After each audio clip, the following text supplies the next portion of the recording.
And we have many wonderful speakers here with us today, but it is my great honor and privilege to introduce to you Grand Chief Lynda Prince, who is the President of the First Nations of North America and also the Envoy for the Indigenous Embassy in Jerusalem. Lynda, we welcome you warmly. Please come and share your heart, and I think you'll all be inspired when you hear what God is doing through our First Nations in Israel.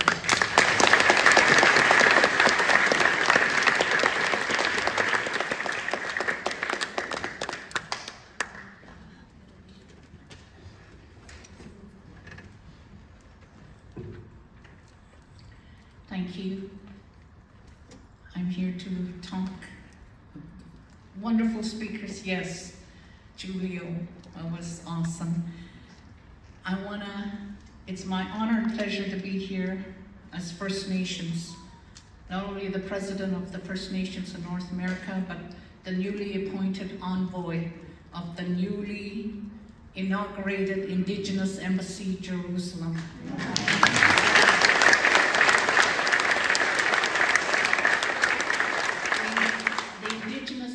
Jerusalem was inaugurated on February 1st, 2024 in a rented room in the Friends of Zion Museum in Jerusalem, Israel. It was the 100th embassy to open in the state of Israel and only the 5th to establish its headquarters in the city of Jerusalem.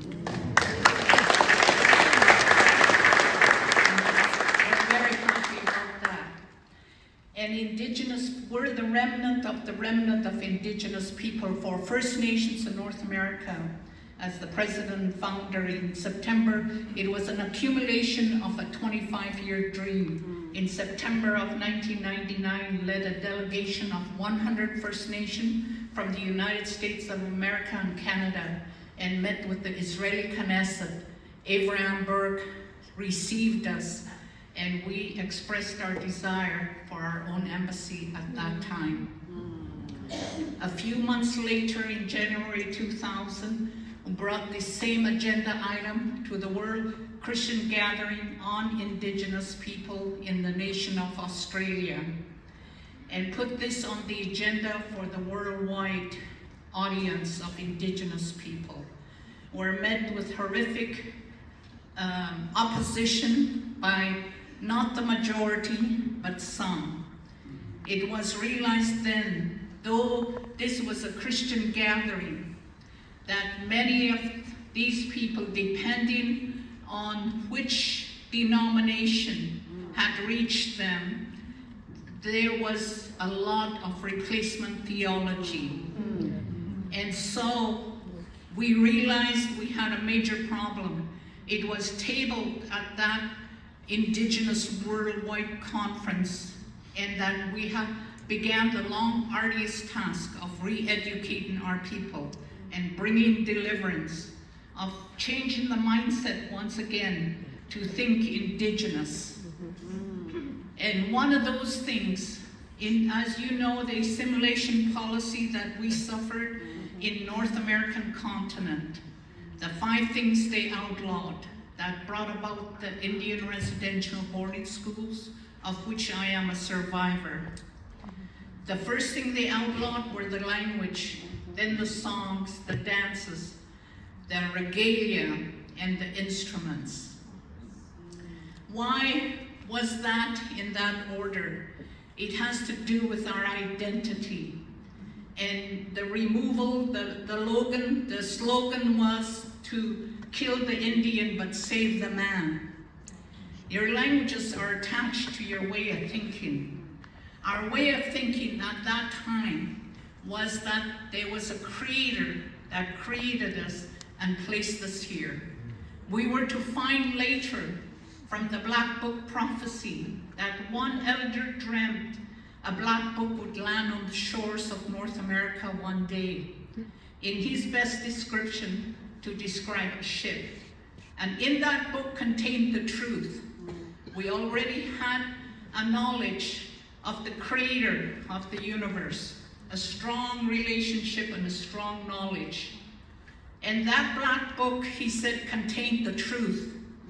It's interesting, he didn't say the ones who brought it contained the truth. He said the book contained the truth and asked our people to wait for it. And you know the history. Our people waited, and they wanted to do protocol when the first ship landed. But you know the history on those shores. There was utter slaughtering.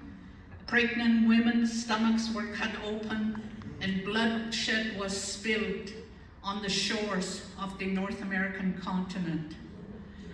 But in that, it was noted, the unfortunate part, the black book was on that ship, but the people who brought it obviously were not converted to its message.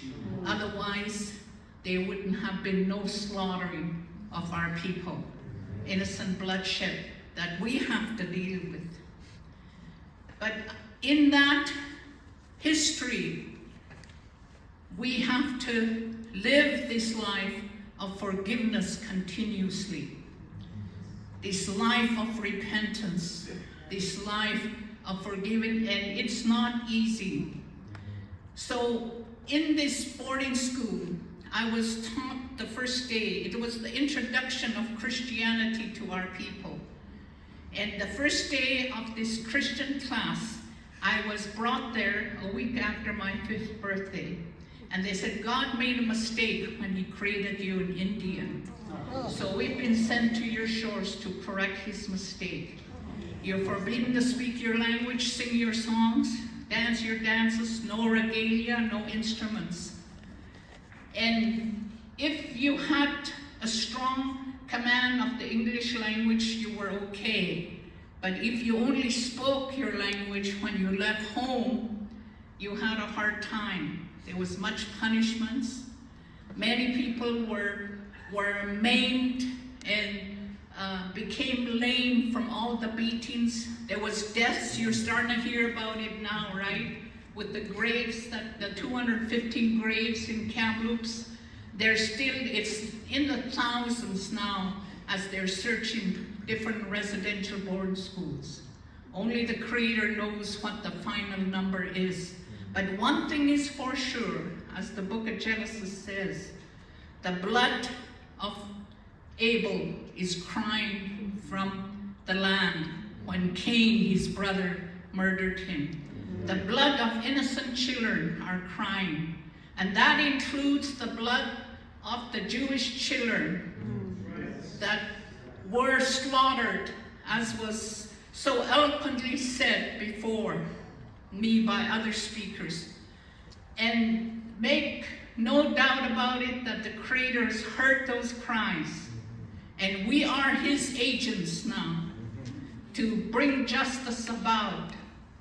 So the indigenous voice of this embassy came about very quickly. Though we began this long, arduous task, October 7th changed everything.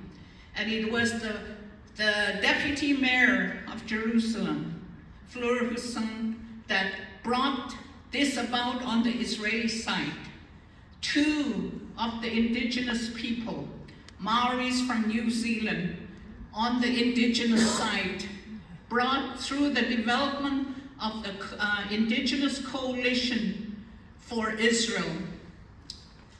They established that, yes, 10 years ago in New Zealand. Both Maori. The first, the Honorable Alfred Nero, a former member of Parliament. He served 9 years in the New Zealand government.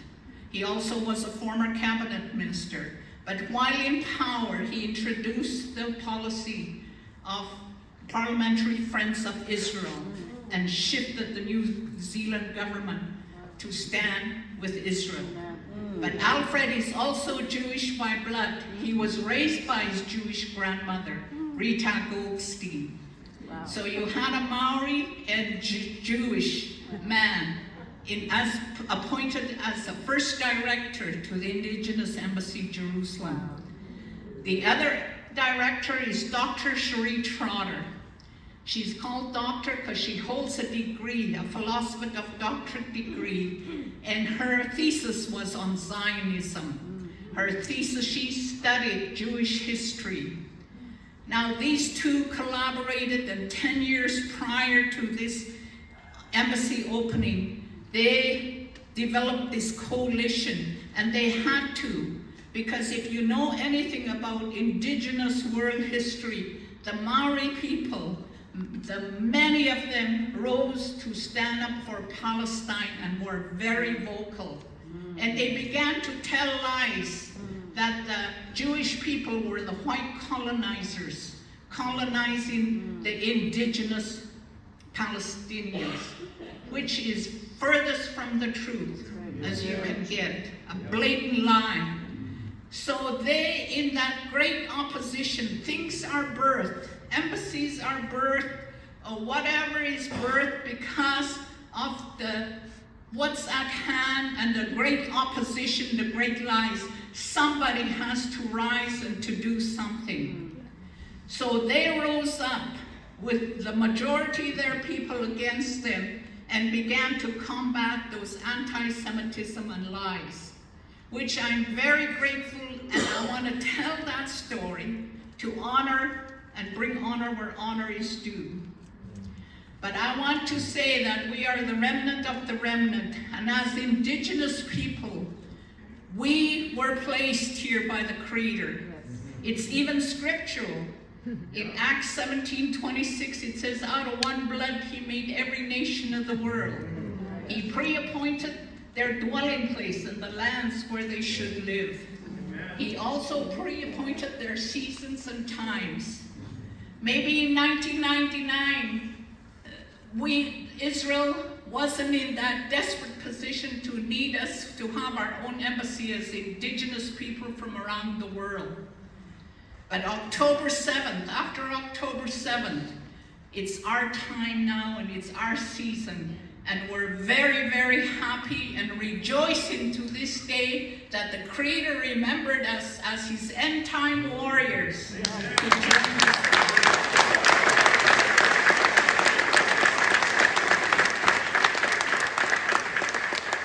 And we are not afraid.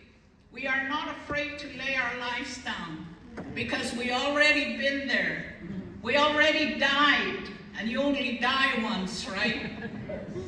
But you have to have courage.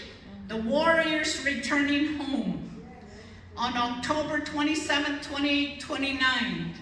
Though we had an inauguration, it was considered a soft opening because of the war, and Israel needed all the allies it could get. In less than 2 weeks, they made the decision to announce the birth of the indigenous embassy in Jerusalem. I was given a call from Israel a week and a few days and said, can you get a ticket to come here? It's going down. It's going to happen on February 1st.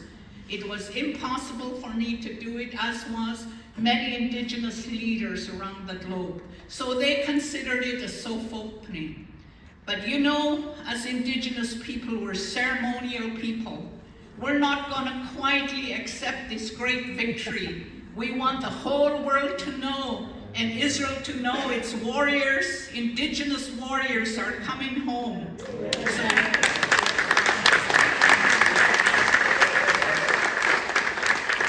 October 27, 28, 29 of this year, the grand opening protocol ceremony, and we are people of protocol, to give thanks to our Creator, first of all, for remembering us and for bringing us forth into this battle. Because as indigenous people, we don't just invite ourselves anywhere. We have to be invited. And before maybe we belong to, many of us stood with Israel. I've been traveling to Israel since 1990. I'm ashamed to say I should have went from 1979. I had an encounter with this Creator of the universe, and he began to speak to me about the importance of Israel. And he showed me, because as a First Nation, we know about treaties. We've had, over 500 treaties, and they were all broken. And we know from that, when he showed me that he made a treaty, the same word as covenant, to only one group of people on this earth, and that was the Jewish people. And he swore that land to them, not for a season or a time, but forever. Amen.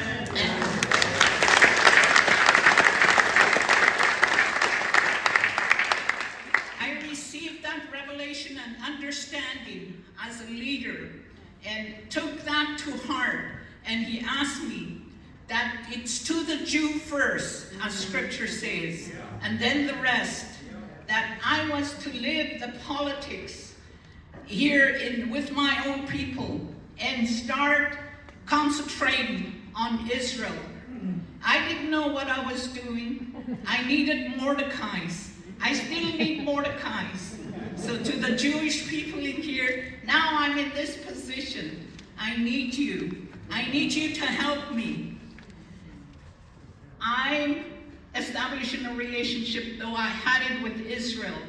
We've had the Israel Knesset members who come Julio into the Longhouse here in Sawasan. We received them several years in a row. We've had dealings. We've stood on stages together in Hong Kong, different places, battling anti-Semitism.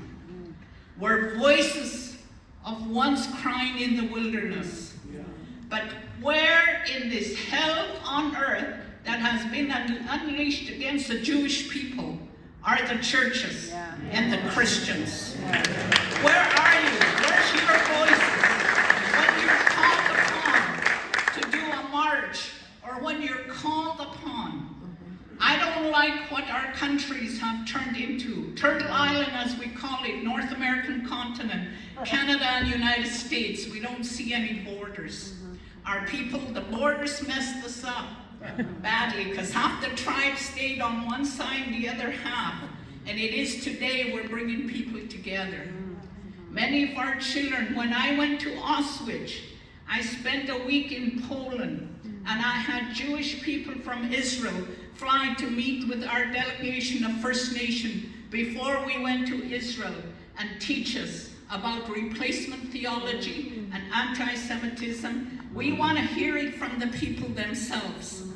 But when we took a tour of ICEJ, they shut it down to tourists, and they asked us as First Nation if we could dance on the land where the ashes fell, and we don't dance on our ancestral burial grounds. So we were horrified, and we said, we can't do this. And the man that was the Jewish state head of that ICEJ said, I'm a Jew. You ask me how you can serve us. You're here to serve us. I'm telling you to dance. Where the ashes fell, because they never had a burial. And only next, the other group of people I see aside from our people, First Nation, Indigenous people, burial is very important.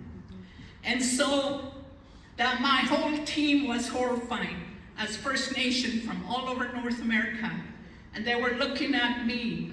So I took off my moccasins and stepped on the ground. When we danced, we couldn't stop crying, everybody. But these deer came out, 3 deer. And the head of the Jewish state said, I've been here for many years. I'm 70 years old. I've never seen this happen. We heard souls fleeing and departing, like they left that room. When I went into the dormitory where they slept and where the beds were, I went back in time and had a flashback. It was in the exact condition as the boarding school I attended. The same fountain, the bunk beds were the same layout. I could not believe it. And in our history, we found out that Roosevelt had a teleconference call with Hitler, and he asked him how he was dealing with the Indian problem. The Cherokees were already in stockades, and in the policies we discovered that the reservations, reserves as we call them in Canada, in the actual documents, it says they're concentration camps where we're sending the Indian to die. So they took all the land where we could live off the land with the game, where we could grow things. We knew the roots, the herbs, but They thought if they moved us to a rocky ground, we wouldn't survive. But like the Jewish people, whom he called the first of the First Nations, they are the first of the First Nation people. And at that Australia gathering, we began the fight and said they are the first of the First Nation, and therefore, based on this treaty, we should recognize them as part of this world gathering as the indigenous people of the land of Israel.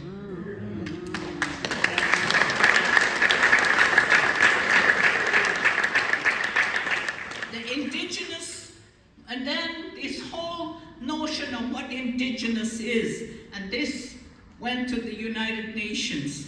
It's the occupation of ancestral lands, or at least a part of them. Common ancestry with the original occupants of these lands. Culture in general, or in specific manifestation, such as religion, living under a tribal system, membership of an indigenous community, dress, means of livelihood, lifestyle, etc. Language, whether used as the only language, as the mother tongue, as the habitual means of communication at home or in the family, or as the main preferred habitual, general, or normal language. And finally, the fifth, the residence on certain parts of the country or in certain regions of the world. This is what the United Nations adopted, based on a report of an Ecuadorian anthropologist. So, they say that Jewish people are white colonizers, which is a lie to the root and the core from the pits of hell. Because they have what? 4,000 years of history. The archaeological dig that's happening to this day.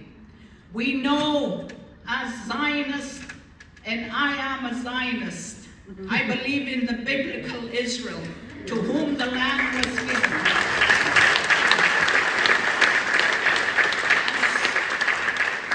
And sworn to forever that the Creator decided to place them there. And we're people of protocol. We don't tell the Creator what to do. Whatever He does, we follow. And we come in agreement with it, based on Matthew 18:19, the power of agreement. So that power of agreement, we need to stay strong. The churches, everybody involved, needs to know who their Creator is and the protocol of what He established and set in place. Come into agreement with it and move forward in that agenda.